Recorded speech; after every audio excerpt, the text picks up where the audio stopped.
নিয়ন্ত্রিত উপায়ে নিয়মিত কোষ বিভাজনের সাহায্যে কোষ তার অস্তিত্ব রক্ষা করে। কোনো কোষই কিন্তু অমর নয়। একটি নির্দিষ্ট কাল অতিবাহিত করার পর সেই কোষের মৃত্যু ঘটে। আবার প্রতিনিয়ত যে নতুন কোষগুলো সৃষ্টি হচ্ছে, সেই কোষগুলো সেই ধ্বংসকারী যে ঘটনা ঘটলো, সেই ধ্বংসকারী ঘটনাটা ঘটার জন্য সেখানে সামাল দিচ্ছে, অর্থাৎ নতুন কোষ আবার সেই জায়গাটা পূরণ করছে। আমরা যে অধ্যায়টা এখন পড়ছি সেটার নাম হচ্ছে কোষ বিভাজন। এটা হচ্ছে 3rd ইউনিটের সর্বশেষ চ্যাপ্টার। এখানে কোষ বিভাজন অংশটার মধ্যে কোষ বিভাজনকে আমরা মূলত 3 ভাগে ভাগ করি। একটা হচ্ছে অ্যামাইটোসিস, একটা মাইটোসিস, আর একটা হচ্ছে মিওসিস। একটা পদ্ধতির মাধ্যমে যখন মাতৃকোষ একবার বিভাজিত হয়ে দুটো অপত্য কোষ উৎপন্ন করে তাকেই আমরা বলি কোষ বিভাজন। মোটামুটি 3 প্রকারের কোষ বিভাজনের নাম আমরা শুনলাম: অ্যামাইটোসিস, মাইটোসিস এবং মিওসিস। অ্যামাইটোসিস কোষ বিভাজনটা মাধ্যমিকের সিলেবাসে প্রত্যেকটা কোষ বিভাজন তোমাদের ছিল। এখানে কোনো ব্রেমতন্তু গঠন হয় না। কোথায় হয় না? এককোষী জীব, ব্যাকটেরিয়া, ছত্রাক ইত্যাদি জায়গায় এটা হয়ে থাকে। তাহলে ব্রেমতন্তু গঠন ছাড়াই নিউক্লিয়াস এবং সাইটোপ্লাজমের সরাসরি বিভাজন হয়ে থাকে অ্যামাইটোসিস প্রক্রিয়া। দুটো বা তার বেশি অপত্য এখানে সৃষ্টি হয়। আর মাইটোসিস কোষ বিভাজন এটা দেহমাতৃকোষে ঘটে। দেহমাতৃকোষ যেটা ডিপ্লয়েড সংখ্যক হয়, ক্রোমোজোম বিশিষ্ট। এই মাইটোসিস কোষ বিভাজনের দুটো ভাগ, একটা হচ্ছে নিউক্লিয়াসের বিভাজন যাকে বলা হয় ক্যারিওকাইনেসিস, আর একটা হচ্ছে সাইটোপ্লাজমের বিভাজন যাকে বলা হয় সাইটোকাইনেসিস।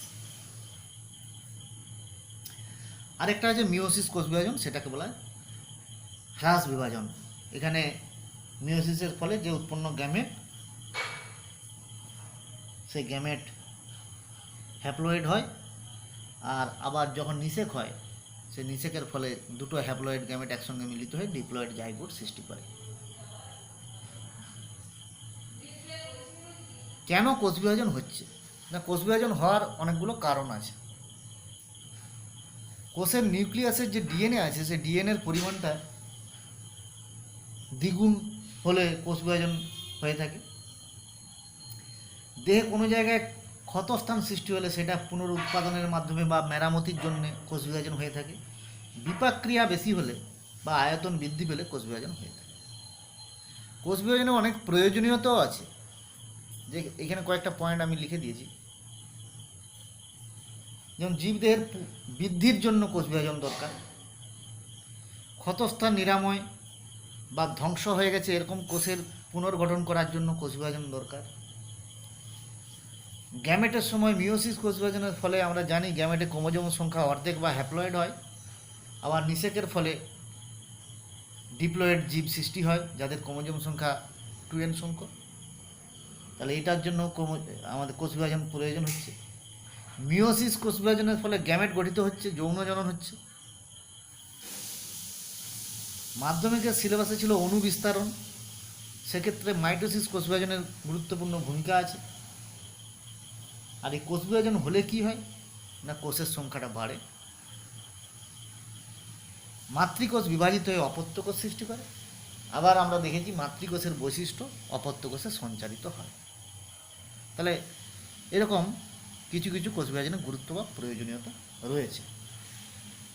সিলেবাস অনুযায়ী এরপরেই তোমাদের আছে সেল সাইকেল বা কোষ চক্র। কোষ চক্রটা কি না, কোষের একটা জীবনকালে একটি কোষ বিভাজনের পরে পরবর্তী কোষ বিভাজন হওয়া পর্যন্ত কোষের মধ্যে যে সকল পরিবর্তন বা ঘটনাগুলি ঘটে সেগুলোকে আমরা যদি চক্রাকারে পরিলক্ষিত করি বা দেখি, তখন সেগুলোকে এক কথায় আমরা কোষচক্র বলে অভিহিত করি। তাহলে একটা কোষের জীবনকালে একটি কোষ বিভাজনের পরে পরবর্তী কোষ বিভাজন হওয়া পর্যন্ত যে সকল পরিবর্তন বা ঘটনাগুলি ঘটছে, আরও সহজভাবে বললে বলা যায় একটা কোষ যখন সৃষ্টি হয়, সেই সৃষ্টি থেকে একবারে আমরা শুরু করছি, একবারে তার বিভাজন শেষ করা পর্যন্ত সময়ের এই সময়টার মধ্যে যে সকল ঘটনাগুলি বা পরিবর্তন ঘটল, সেটাকেই বলা হচ্ছে কোষচক্র। কোষচক্রকে আমরা কয়েকটা স্টেপে ভাগ করব। দেখো, কোষচক্রের একটা হচ্ছে ইন্টারফেজ দশা, যাকে বলা হয় অবিভাজন দশা। তার তিনটে স্টেপ আছে। একটা হচ্ছে G1 বা গ্যাপ 1 দশা, একটা হচ্ছে সিনথেসিস দশা বা সংশ্লেষ দশা, আর একটা হচ্ছে G2 দশা বা গ্যাপ 2 দশা। আর একদিকে আছে মাইটোটিক দশা বা এম ফেজ বলা হয় একে, একে বিভাজন দশাও বলা হয়ে থাকে, কারণ এই জায়গায় কোষটি বিভাজিত হয়। একে দুভাগে ভাগ করা হয়েছে, বলেছিলাম আগেই, ক্যারিওকাইনেসিস যেটাকে বলা হয় নিউক্লিয়াসের বিভাজন, আর একটা হচ্ছে সাইটোকাইনেসিস যেটাকে বলা হয় সাইটোপ্লাজমের বিভাজন।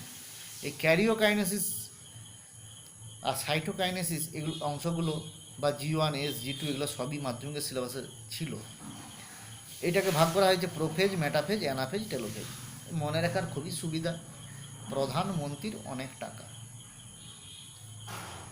যাই হোক, এই ছকটা আমরা পেয়ে গেলাম। এবার এই ছকটা সম্বন্ধে একটু ডিটেলসে আমরা জেনে নেব।